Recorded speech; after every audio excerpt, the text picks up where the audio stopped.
Ahí estamos grabando. Bueno, entonces decíamos que lo que vamos a tratar de hacer es observar determinadas realidades con vocación de complejidad.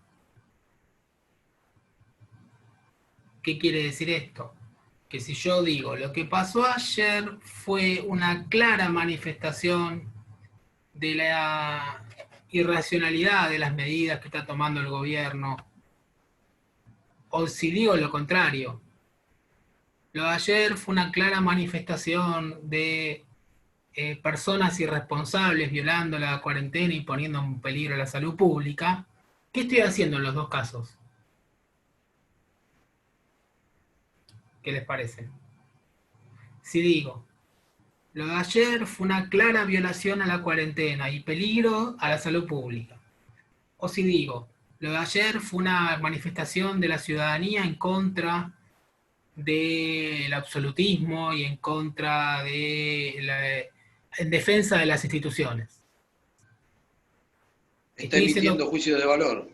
claro, estoy diciendo de un lado o de otro, estoy describiendo la realidad de acuerdo a mis juicios de valor. ¿Sí? Esto hay que evitarlo y lo evitamos fervientemente en esta comisión.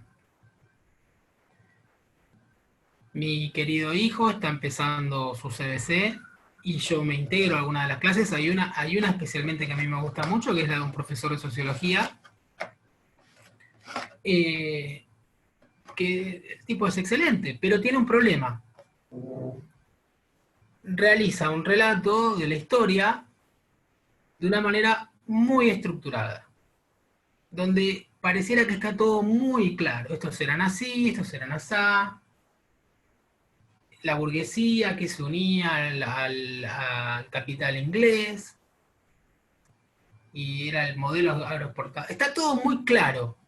Bueno, para mí las realidades son muy complejas y en algunos casos contradictorias, donde los que son buenos de repente son malos, los que están a la izquierda después van a la derecha, los que defienden a la democracia son los que hacen el golpe. O sea, soy muy reacio a esquematizar distintas temáticas que vayamos viendo. ¿Queda claro esto? Bien. No siempre 2 más 2 es 4 en esta materia. No siempre 2 más 2 es 4. Bien. ¿Qué es lo primero que nos tenemos que preguntar? ¿Qué es el Estado? Porque ese es el objeto de estudio de nuestra materia. Cuando decimos Estado, ¿de qué estamos hablando cuando hablamos de Estado? Lo primero que tenemos que decir es que de teoría esta materia va a tener muy poco, ¿no? Porque esta materia se llama teoría del Estado, pero en realidad, como vieron recién cuando hablamos un poco de los temas que vamos a desarrollar, estamos hablando de determinadas dinámicas, ¿no? Más que de modelos de Estado, tipos de Estado, y por qué se caracterizaba cada tipo de Estado. Bueno, de lo que tenemos que hablar son de determinadas dinámicas de un tipo de Estado, que es el nuestro, que es el que adopta Argentina en el siglo XIX, como los países de la región así lo han hecho, que es el modelo del Estado-Nación. Lo primero que tenemos que decir es que este es un tipo de Estado, que es el Estado-Nación. ¿Cuál era el Estado anterior? Bueno, el Estado absolutista o el Estado monárquico absoluto. Ese fue el modelo anterior, por eso sirve la película Matar a un rey o La muerte de un rey, para que ustedes vean cómo fue el cambio, el paso de un modelo a otro. ¿Cuál es el proceso revolucionario paradigmático del cambio entre el absolutismo y el Estado-Nación? La Revolución Francesa. Pero volvemos entonces a la pregunta. ¿Qué es el Estado? La respuesta es primero tenemos que hablar de qué es el Estado para el Estado-Nación. Para el modelo de Estado-Nación, ¿qué significa Estado y qué significa Nación? Porque son los dos términos fundamentales del modelo. Generalmente hablamos de uno de ellos nada más, que es el Estado. Pero nos olvidamos del otro, que es más importante todavía, que es el de nación. ¿Me siguen? Entonces, en el modelo del Estado absolutista, que fue el anterior, siendo muy esquemáticos en este sentido, si le preguntaban a cualquier habitante, persona, súbdito de, de la monarquía francesa antes de la Revolución Francesa, pero vamos a poner, qué sé yo, en 1700 usted iba por la calle de París y le preguntaba a cualquier ciudadano o ciudadana más o menos versado, ¿qué es el Estado? ¿Qué hubieran respondido?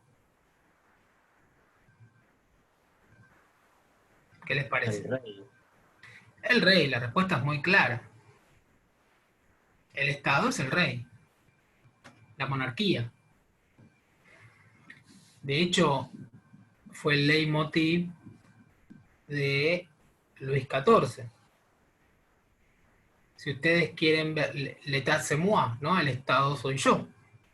Si ustedes quieren ver cómo funcionaba la monarquía absoluta, o al menos alguna representación hollywoodense de lo que era la monarquía absoluta, de lo que significaba que el poder esté concentrado en una sola persona, vean Versalles, una serie maravillosa, ¿no, Blanca? De... Tenés micrófono abierto, Blanca, ¿eh? Podés hacer acotaciones cuando quieras. De Netflix.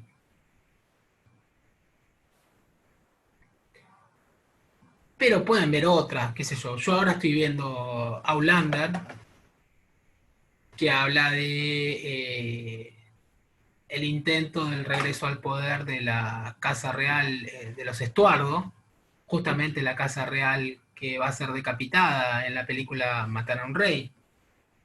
Eh, y permanentemente aparece esta cuestión de la voluntad de Dios, ¿no?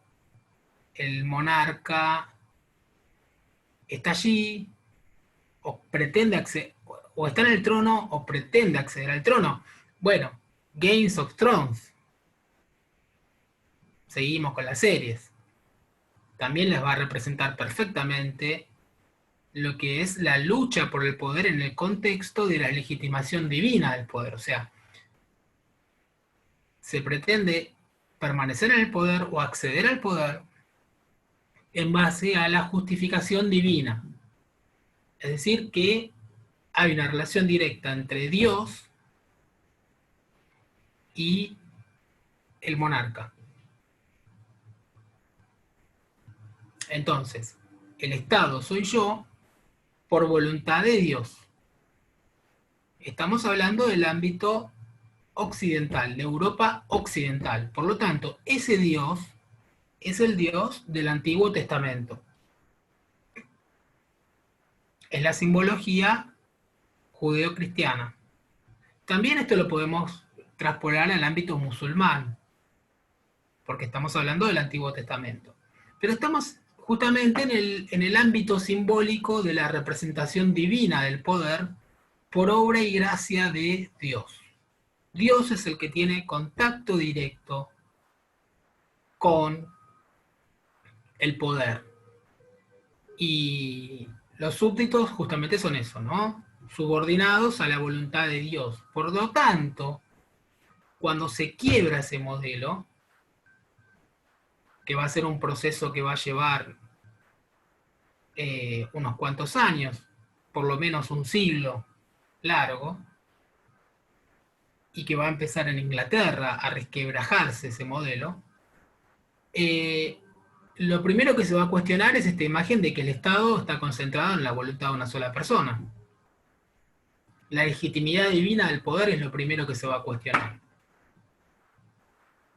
Entonces, si a ustedes yo hoy les pregunto, ninguno de ustedes me diría hoy, El Estado es el presidente.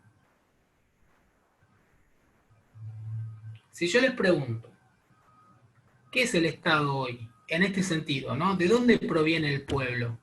Ay, ya dije la respuesta. Parezco don Ramón, Micaela. Cambiando, ¿no? ¿De dónde proviene el poder? Del pueblo. ¿Lo ven? Entonces, pasamos de la legitimidad divina a la legitimidad popular.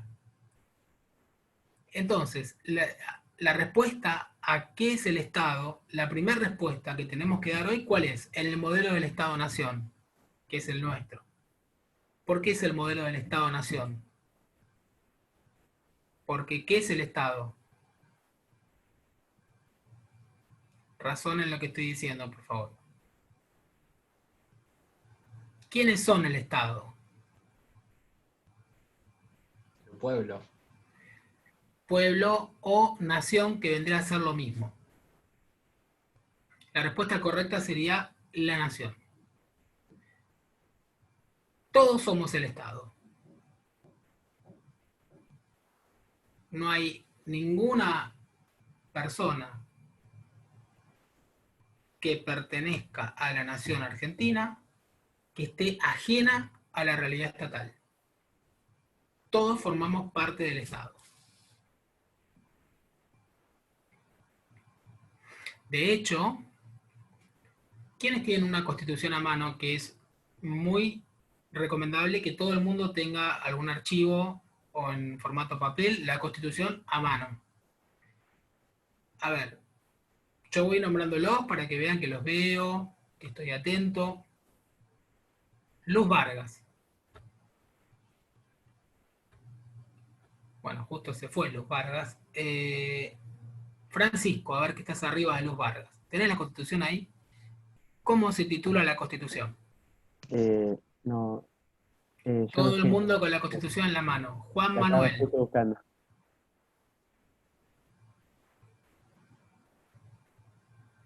No pueden Constitución cursar de esta de la materia. Nación. Constitución de la Nación Sí, sí, sí, sí, Argentina. sí. Pero quería decir esto. No podemos cursar esta materia, ni la carrera, por supuesto, sin tener a mano siempre una constitución. Constitución de la Nación Argentina. ¿Ven? Ahí tienen la respuesta. Es muy fácil. Si la Constitución es aquel ordenamiento del conjunto de normas que regulan nuestra convivencia como sociedad, como nación, ¿quiénes se dan esas instituciones? La propia nación.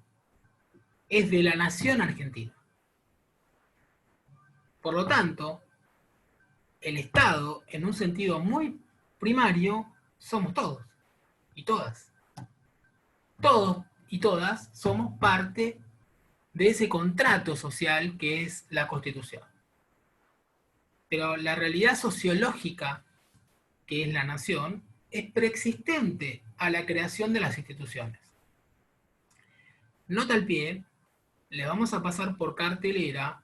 Lamentablemente es una actividad que admite solamente 100 participantes, pero con otro profesor aquí de la facultad estamos realizando justamente un ciclo de charlas con algunos de los convencionales constituyentes del 94. Este jueves tenemos a Elba Roulette, que fue la redactora del artículo 41 de la Constitución. O sea, que incluso, como fue un proceso más o menos reciente de la última reforma, el famoso constituyente está allí, son personas que pertenecen a determinadas agrupaciones políticas con las que uno puede hablar, puede conversar, pueden dar sus propios puntos de vista respecto de qué fue lo que se quiso hacer y cuál es la mirada luego de unos años. Pero a lo que voy es que son personas que la Asamblea Constituyente que fueron elegidas popularmente. ¿Que de dónde provienen? Del cuerpo electoral. Y el cuerpo electoral es ni más ni menos que la nación argentina. Representantes del pueblo, como dice nuestro preámbulo. la Constitución es eminentemente popular. Popular es nacional, es lo mismo, ¿eh? Es eminentemente nacional.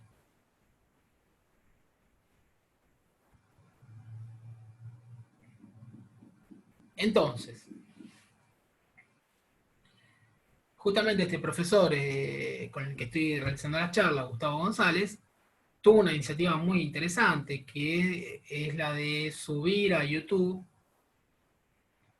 explicaciones lo más sencillas posibles de todos los artículos de la Constitución, ¿no? Ir analizando todos los días un artículo de una manera muy llana, poco, digamos, academicista, con la idea de que si la Constitución no es del pueblo y que cualquier persona puede llegar a entender lo que dice cualquier artículo de la Constitución en el lenguaje más sencillo posible, entonces ¿de quién es la Constitución? ¿De nosotros, de la élite, solamente de algunos especialistas? Entonces no es de la nación. La idea es que la Constitución tiene que ser popular, ser accesible y digamos, ser conocida por la mayor cantidad de personas posible. Esta idea de popularizar los contenidos de la Constitución me pareció muy, muy interesante. Bueno, entonces, una primera respuesta es esta. Ya la Constitución, el Estado, digamos, como conjunto de reglas, principios que guían nuestras conductas, valores, instituciones que regulan nuestra convivencia,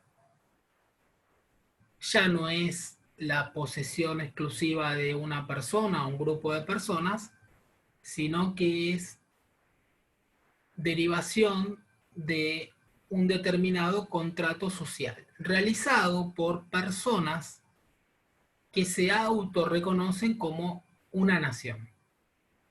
Así está justificado nuestro modelo de Estado.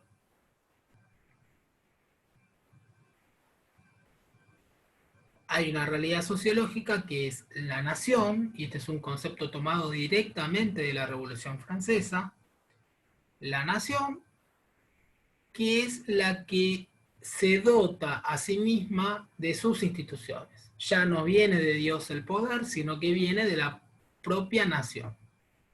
¿Lo ven? Avanzando un poco más, nos seguimos preguntando. Bueno, pero ¿cuáles son las funciones fundamentales del Estado? Si decimos que Estado, el Estado es la Constitución, o sea, uno podría ver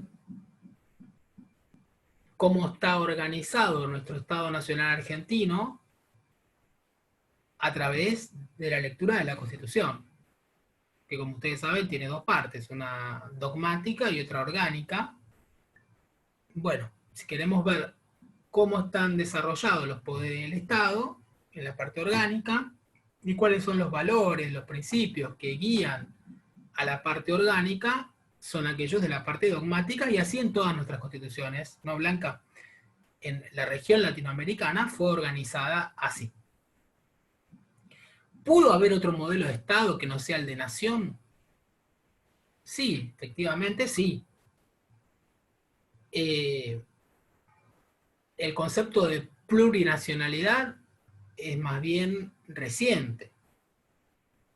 Para la época en que se organizaron nuestros estados nacionales, la nación era unívocamente una nación. Y esta realidad, digamos, ideológica, contrastaba con la realidad sociológica, porque en nuestros territorios, por supuesto que no había una sola nación. De este tema de los pueblos originarios, ¿no? Que recién son reconocidos en Argentina en el 94 a nivel constitucional. Bueno, generalmente nuestros estados nacionales se construyeron sobre la base de la que existe una sola nación, con una sola lengua, una sola creencia, la idea de unidad, que pudo haber sido otra, la idea de la diversidad. construir al Estado en base al reconocimiento de la diversidad. No, el Estado-Nación, el modelo de Estado-Nación, está construido en base a la idea de la unidad. ¿Está claro esto? Recién en los últimos años se avanza al reconocimiento de distintas culturas, de distintos idiomas, de distintos pueblos, de distintas naciones. Que no hay una sola nación, sino que en realidad coexisten en un determinado territorio, coexiste la diversidad. ¿Cuál fue el proceso histórico a través del cual justamente en Argentina se pretendió barrer con la idea de la diversidad?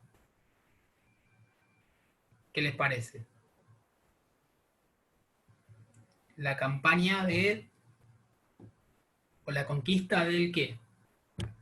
La conquista del desierto de Roca. Claro, que de desierto no tenía nada. O sea, estaba habitado. Por supuesto que había grandes extensiones de tierra que eran improductivas en términos de que no se podía cultivar, no se podía realizar ninguna actividad y allí estaban desiertas, pero desierto en sentido económico, quizás, pero en sentido sociológico no. O sea, todas las tierras estaban habitadas, había pueblos, culturas, tradiciones que aún hoy persisten y coexisten con otras, pero lo cierto es que lo que se pretendió, de acuerdo a ese modelo de Estado Nacional, fue imponer un proyecto de país, imponer determinados valores, imponer determinada cultura, imponer determinado orden jurídico de una manera homogénea a lo largo y a lo ancho del territorio. De hecho, ampliar la base territorial de lo que hasta ese momento era la Argentina. Entonces, sobre la idea de la unidad se fue construyendo el Estado-Nación. ¿De dónde sale esto de nuevo? De la Revolución Francesa. Y la idea era que el Estado no iba a ser construido para satisfacer las necesidades de alguna corporación o de algún interés sectorial, sino que el Estado iba a ser construido en base al interés general. Entonces, la nación y el interés general son sinónimos también. El bien común, el interés general, de todos y todas, no de algún sector particular. El Estado no era de la nobleza y del rey, del cuerpo eclesiástico, de determinada corporación. No. El Estado es de todos y todas, de la nación. Esa es la ideología del Estado-Nación. Por eso se habla de nación como manera de, digamos, sintetizar los intereses diversos. Aparecería como una etapa desde el punto de vista dialéctico, como una etapa superadora de la diversidad. Hay una instancia superadora de nuestras diferencias comunes, que es la nación. Y a partir de allí se construye el Estado, por el interés común. Dejamos de lado nuestras mezquindades, nuestros intereses sectoriales, nuestras necesidades sectoriales, y al servicio del bien común construimos nuestras propias instituciones, nuestras propias reglas de juego. De hecho, ayer en las marchas algún sector decía, hay que ser patriota, acá falta patriotismo.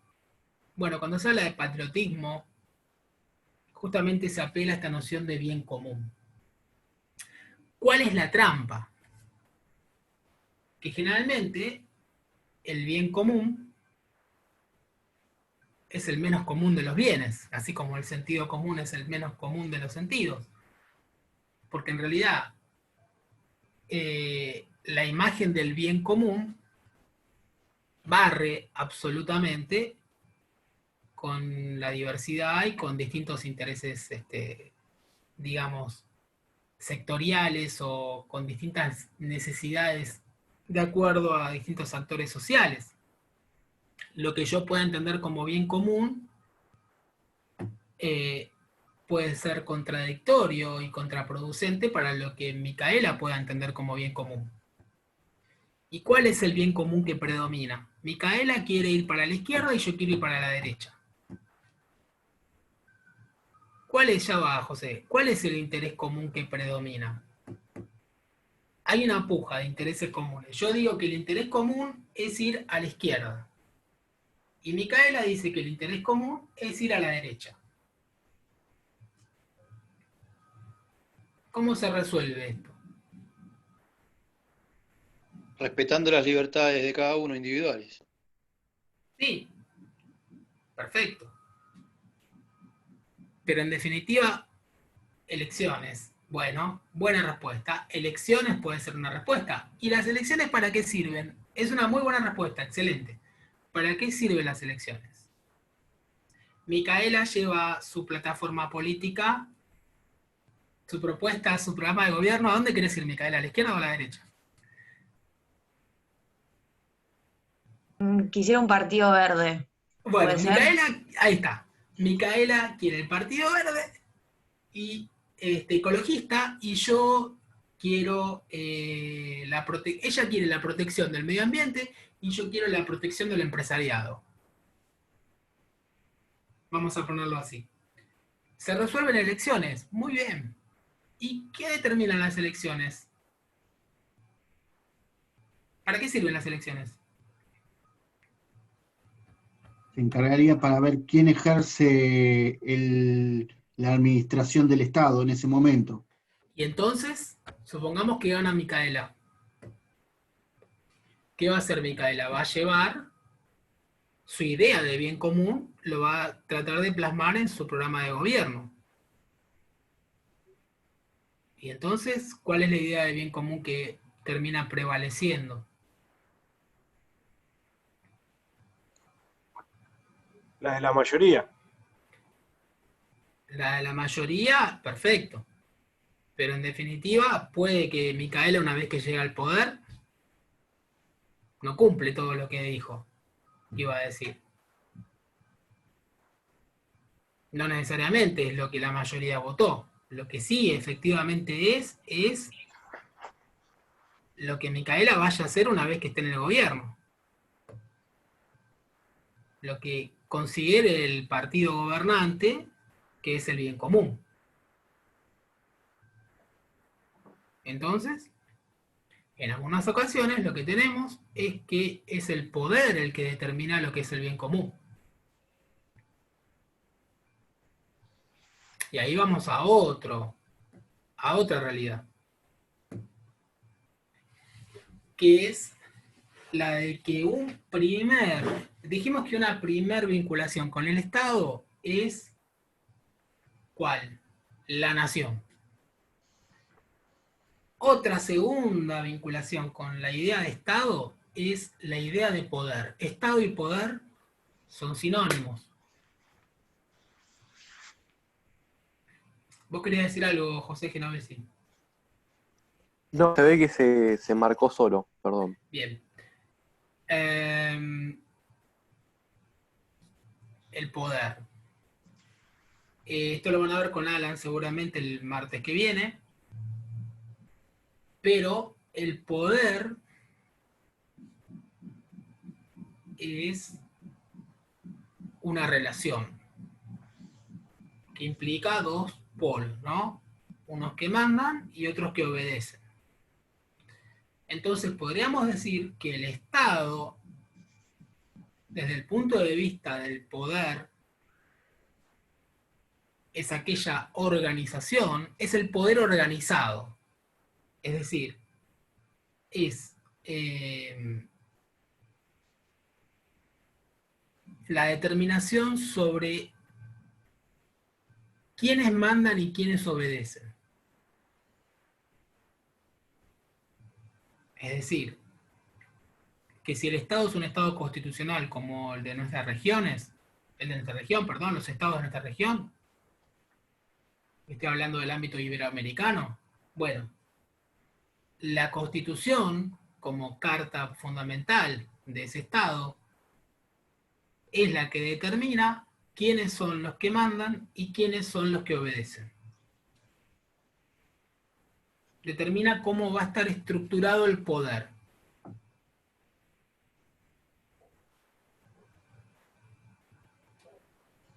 cuando en las definiciones corrientes de Estado ustedes lean el monopolio del uso de la fuerza como característica fundamental del Estado. Bueno, es eso. O sea, es fundamentalmente quién es el que tiene la autoridad y sobre quiénes se proyecta esa autoridad. ¿Quiénes son los que están obligados a obedecer? Y fíjense lo que voy a decir, silencien los micrófonos los que no hablan. ¿Quiénes somos los que estamos obligados a mandar? ¿Y quiénes somos los que estamos obligados a obedecer? Porque también hay una obligación de mandar. Esto no lo dijimos nunca, Micaela Alan. No sé si se acuerdan, pero hay una obligación de mandar. La Constitución les impone a las autoridades públicas la obligación de mandar. Así como los jueces tienen la obligación de juzgar, las autoridades que ejercen el poder político tienen la obligación de tomar decisiones.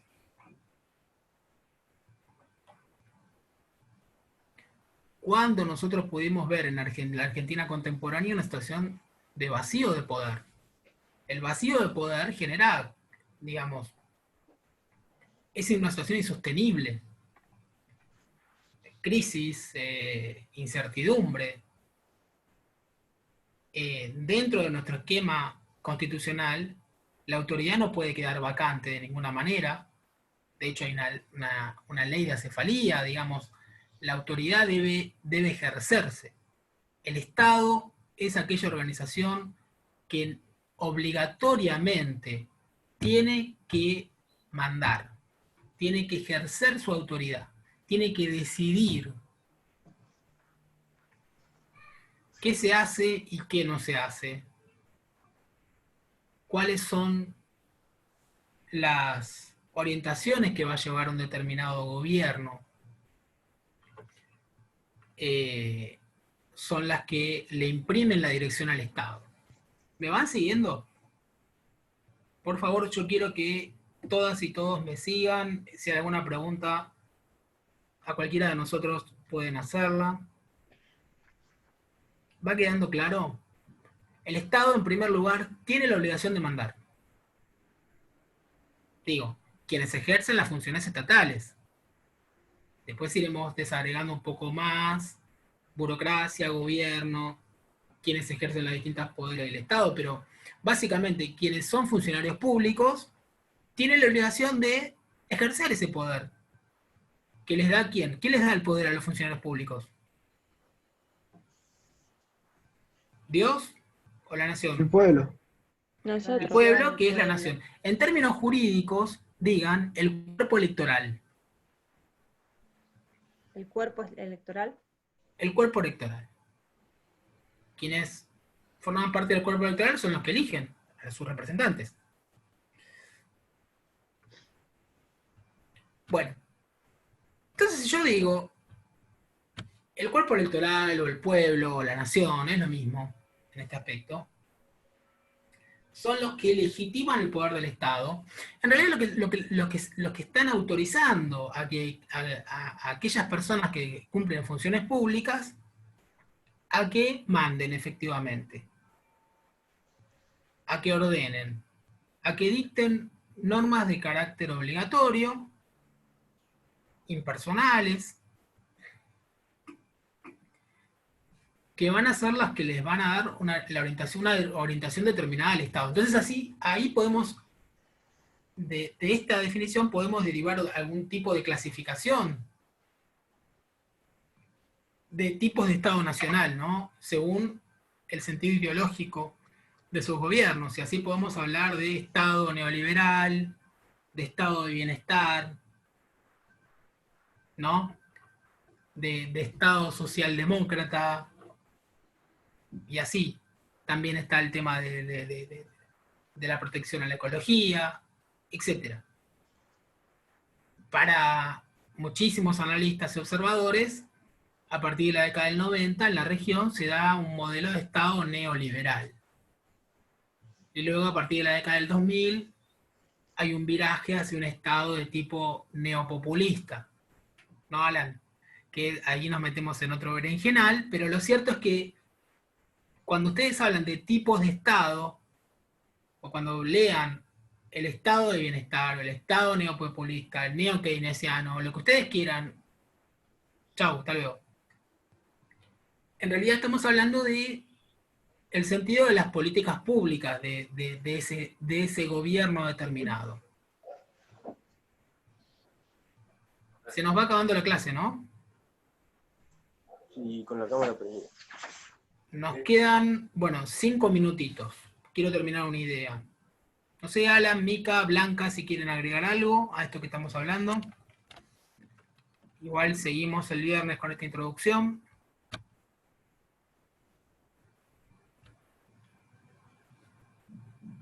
¿No? No, por mi parte no. Muy bien. Sí. Si es una pregunta de los contenidos, sí, Camila. Si es administrativa, la dejamos para el final. Bueno, muy bien. Entonces, para ir cerrando esta breve introducción. Estado, nación, poder.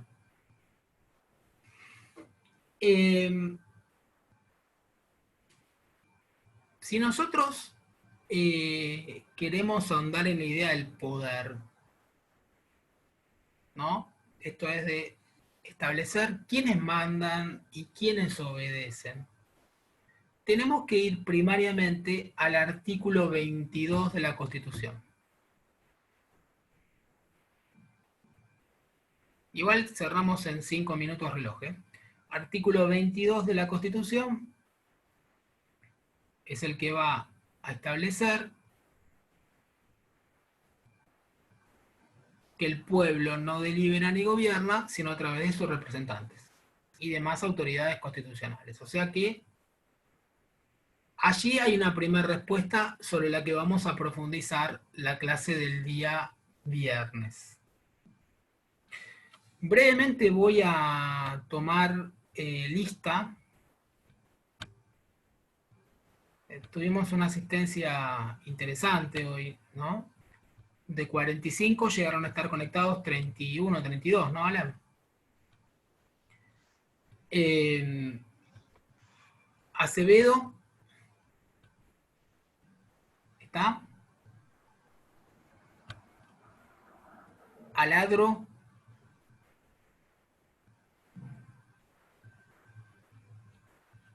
Aladro no está.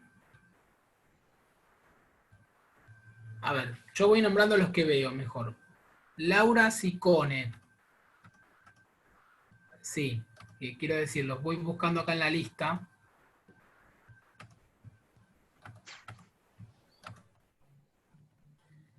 Bueno, a ver, ahí tienen la lista.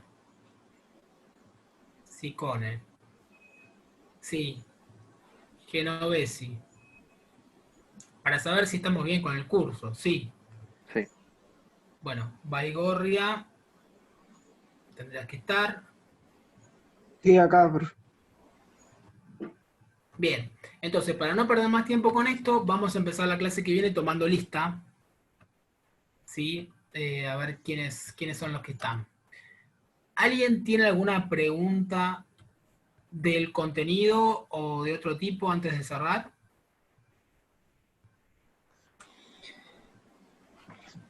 A mí me gustaría hacer una pregunta, Sí. como decía, administrativa. Sí. Estuve buscando en el material que subieron al campus lo que sería para la clase que viene, que es temas de teoría del Estado.